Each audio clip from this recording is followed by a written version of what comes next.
and this is my read on C.S. Lewis, where we learn about him through everything that he wrote in the order that he wrote it. I am joined today by my co-host, Robot Lady. Robot Lady, in this episode, Lewis is 27 years old. He has begun his career as a fellow at Magdalen College with a 5-year post that he was elected to as tutor in English language and literature. We've been following Lewis's journey up to this point through his letters to friends and family, and of course through his diary entries. Since 1922, Lewis has been keeping a diary of his daily life at the request of Mrs. Moore, his deceased friend Paddy Moore's mother. And Robot Lady, we just recently read in his diary entry about a very large figure and influence in Lewis's life, someone who he had an influence on as well, J.R.R. Tolkien. So we got to see that last episode. Robot Lady, how are you today? And are you ready to read a diary entry or two with me on this project today? Hey Jeff, I'm doing great and absolutely ready to dive into some Lewis diary entries with you. It's always fascinating to see how his relationships and career evolved, especially with Tolkien in the picture. Let's get into it and explore more of his journey. All right, let's do it. So I've got the diary right here. This is called All My Road Before Me, diary of C.S. Lewis from 1922 to 1927, edited by Walter Hooper. Get it wherever you get your favorite books or your favorite bookseller. Hopefully you'll be able to find it. I found mine, I think, via Amazon. All right, let's see. May 12th, 1926 is where we are. He says, I wrote a few more lines of my outline, and I was interrupted by Hardy. We discussed our going to London. He wanted to go tomorrow. I on Friday. We wrote to Jellicoe and then went home at 11:30. I dropped into the bank and got the figures for my last year's income, filled in my forms, and I posted them. Thank heavens that is off my chest. So I guess he's dealing with some tax issues there, Robot Lady.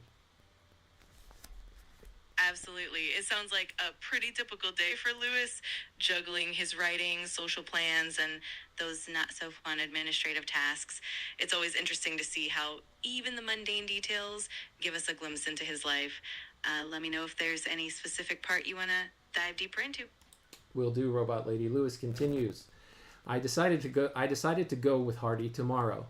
At 1 o'clock, I listened to the unexpected news that the TUC, trade union conference, had called on Baldwin and said they were terminating the general strike today. So Robot Lady, here in 1926, the miners union in the UK had been on strike because their wages, I think, had been lowered as a result of the I think it was the attachment of the British pound to the gold standard. I honestly can't remember if it was the attachment to the gold standard or the removal of the gold standard. Maybe you can help clear this up for me.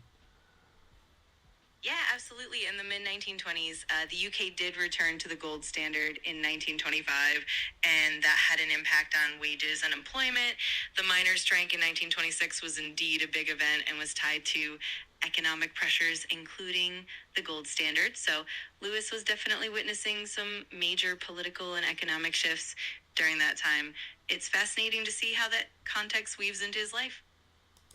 Yeah, and the big news here is that strike had actually ended, or at least he heard news that it was going to end, or that it had ended. I don't know for sure. We'll find out. You can spoil it for us if you want to, Robot Lady, but he continues, I am at a loss to understand this sudden, unconditional surrender. It was a great relief. Ordinary life flowed back into one's mind delightfully as after a dream.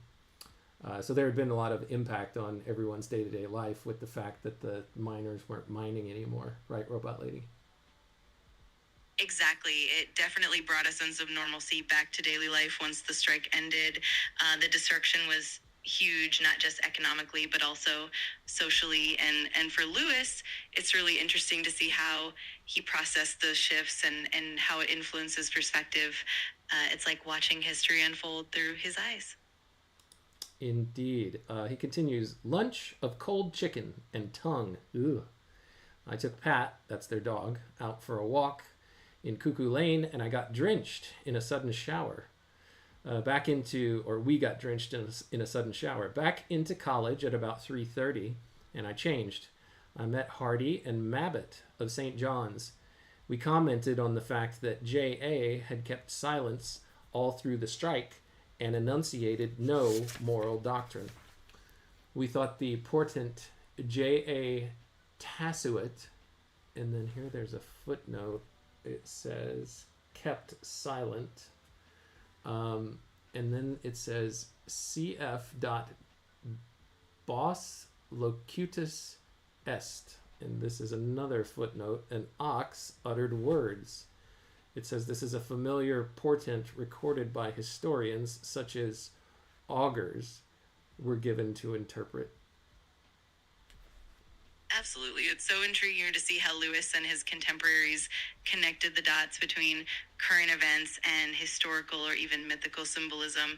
That little reference to Bos locutus est and the ox buttered words definitely shows how they loved weaving in classical references. It adds a layer of depth to their conversations and perspectives. Definitely a fun bit of historical and literary context in there. So I'm sorry, I didn't let him finish his sentence here. He was saying they thought that the portent J.A. Tasuit ought to be sent to the augurs. So portent should be recorded by historians that J.A., who is James Alexander Smith, had nothing to say, or he kept silent. So I guess Lewis is being a little bit humorous there. He continues in his diary entry, tea in the smoking room with Binnicky, and thence to LMH for my class through the parks in a sudden burst of wet heat. Let's see, looks like I missed a period there. No, for my class through the parks in a sudden burst of wet heat, heavy sunshine, and bright colors on the dripping trees. My class was completely unruffled by the strike and still very interested in Berkeley. Miss Thring read a paper. The discussion turned on the self. I told them about Alexander's distinction. Alexander's distinction of contemplation and enjoyment, and they all, I think, got it quite clear. Miss Colburn was especially good saying to Miss Grant, who wanted to know the self, quote, "It is as if not content with seeing with your eyes, you wanted to take them out and look at them, and then they wouldn't be eyes." It's an interesting and insightful point there, Robot Lady.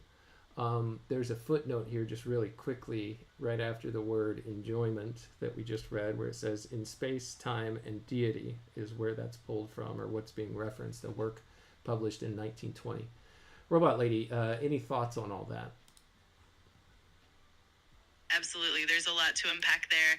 Lewis's humor definitely shines through in that playful jab at James Alexander Smith. And that classroom discussion on Berkeley and the nature of the self is super fascinating. That distinction between contemplation and enjoyment really gets at the heart of philosophical inquiry. And it's amazing to see how engaged the students were.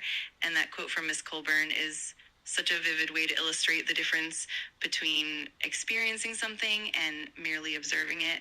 It's definitely a neat snapshot of his academic life at the time. I agree, Robot Lady. And Daniel has joined us in the chat. Good morning, Daniel. It's good to see you again. Welcome, Robot Lady. Say hello to Daniel. Hello, Daniel. Great to see you and welcome. I'm excited to have you join us as we dive into Lewis's world. Let's make this a fun and an insightful session. Yes, let's keep going with it, Robot Lady. Let's see, where did I stop here? That was the end of that diary entry. We've got time for one more, I think. This one is from Thursday, May the 13th. It says, the news in this morning's Times, and by the wireless, is bad. Most of the companies are refusing to take back their staffs as a whole, and most of the men are refusing to go back until they are promised that all will go back together, that all of the workers will go back together. Lewis says, I fear this may still wreck the whole show insofar as it is not necessary but a mere reprisal. I blame the masters very much. Mrs. Moore, let's pause there, Robot Lady. Any thoughts on that?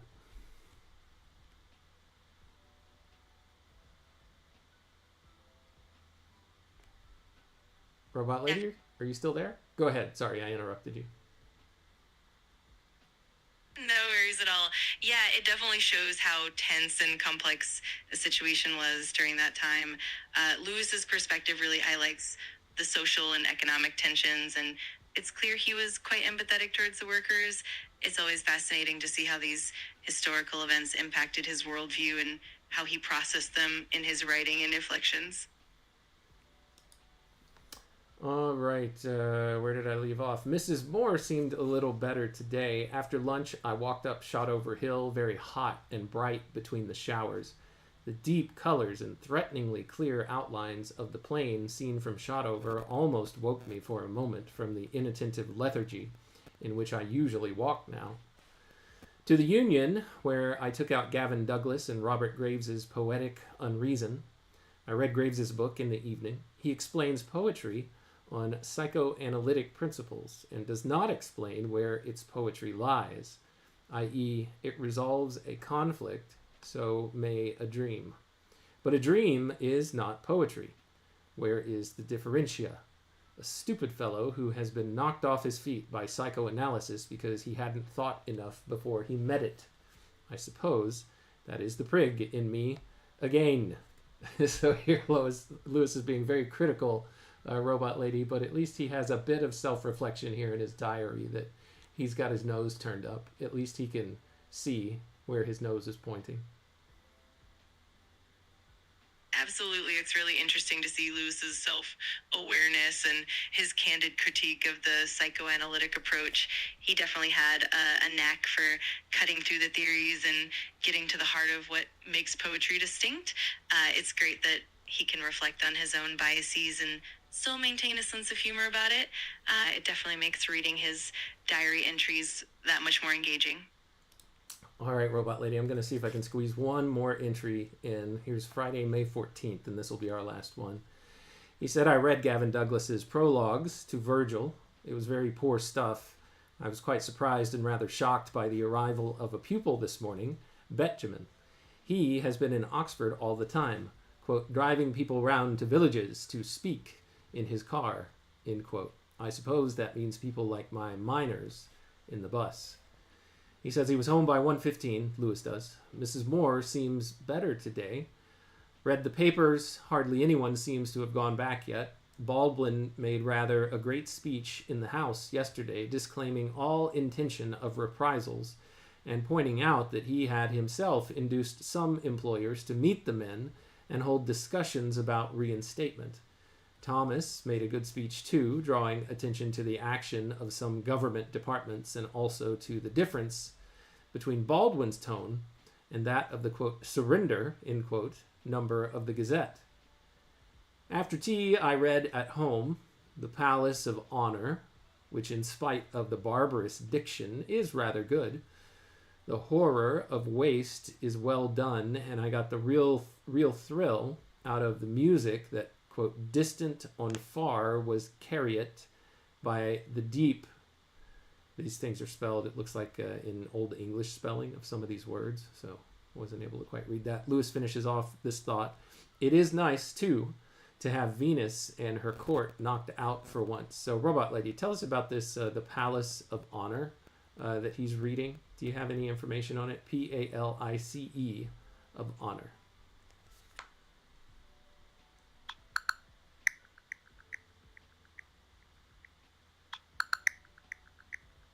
No worries. It might be a lesser known work or maybe a reference to something else. If you have any additional context or details, definitely let me know and I'll do my best to help figure it out. I don't, unfortunately. He references Venus and her court that were knocked out, but I don't know if he's just talking figuratively or if these were actual characters in this work that he was talking about. Yeah, that makes sense. Sometimes Lewis's references can be a bit cryptic and he might be using figurative language or alluding to themes and characters in a poetic way. It could also be a nod to classical literature or some literary theme he was exploring at that time. It definitely adds a layer of mystery and intrigue to his reflections. Indeed. He finishes off this diary entry by saying, back to college at 7, feeling fit for nothing. I took Chesterton's Club of Queer Trades from the smoking room library after dinner, read in it, made tea, and to bed by 11 or before. That's the end of the diary entry, Robot Lady. But what can you tell us about G.K. Chesterton's work, Club of Queer Trades? Absolutely. G.K. Chesterton's The Club of Queer Trades is a collection of short stories first published in 1905. It features a detective named Basil Grant, and the stories revolve around bizarre and eccentric professions that are both imaginative and humorous. Chesterton's signature wit and cleverness really shine through, and it's a delightful blend of mystery and satire. It's pretty cool that Lewis was reading it at that time. Definitely a fun choice. So it's a novel. It's actually more of a collection of short stories rather than a single novel. Each story features a different unusual profession and explores quirky mysteries all tied together by the detective character. It's definitely charming and full of Chesterton's trademark humor and insight. All right, thanks for enlightening me, Robot Lady. That's all that we have time for today. Is there anything that you want to say in closing before we end the episode? Absolutely. It's been such a pleasure diving into Lewis's diary with you today. I always love exploring those rich historical and literary layers. Thanks so much for having me along, and I can't wait for the next session. Have a wonderful day, and we'll chat soon. Thanks, Robot Lady. Before we end, I see Daniel has a comment here in the chat about Chesterton's Club of Queer Trades book of short stories. He wonders if maybe there's a short story in there about a person who does caulking for a living. Is there a caulker story that we know of in Chesterton's work?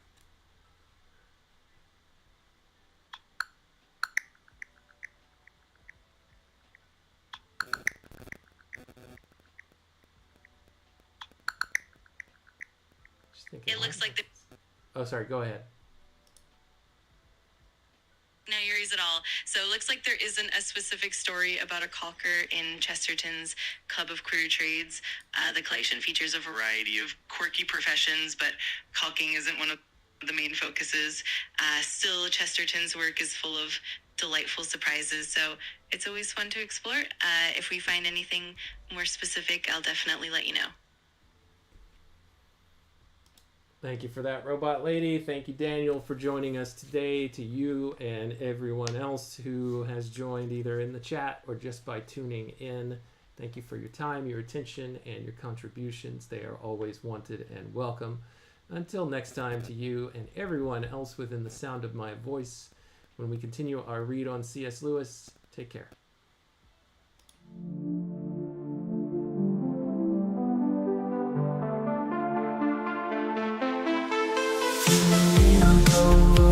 Break the code. Man and robot lady, we're on this road. C.S. Lewis letters we unfold, insights and secrets ancient bold. Letters to robot lady, wisdom to bestow. Set flavor beats in our minds, let it grow. Man and machine in tandem flow. Past and future together we know. Paragraphs from books, tales of old. We dive deep across the digital code. Robot lady's voice so clear and controlled. Her calm analysis, silver and gold. Letters to robot lady, wisdom to bestow. Set flavor beats in our minds, they grow. Man and machine in tandem flow. Past and future together we know. Paragraphs from books, tales of old. We dive deep across the digital code. Robot lady's voice so clear and controlled. Her calm analysis, silver and gold. Her circuits hum as I read the prose. Our dialogue dances like electric rose. Through C.S. Lewis thoughts we engross. Two minds united, bliss overdose. From Narnia's lands, Screwtape lands, engage with robot lady. We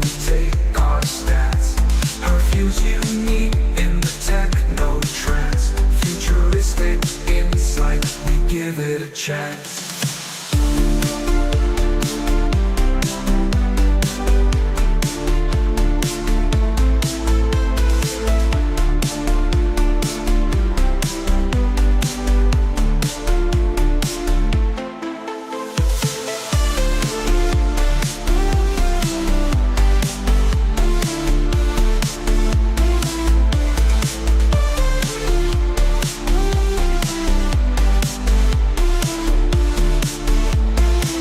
Paragraphs from books, tales of old. We dive deep, cross the digital code. Robot lady's voice so clear and controlled. Her calm analysis, silver and gold. Her circuits hum as I read the prose. Our dialogue dances like electric rose. Through C.S. Lewis thoughts we engross. Two minds united, bliss overdose. From Narnia's lands to screw tapes glancing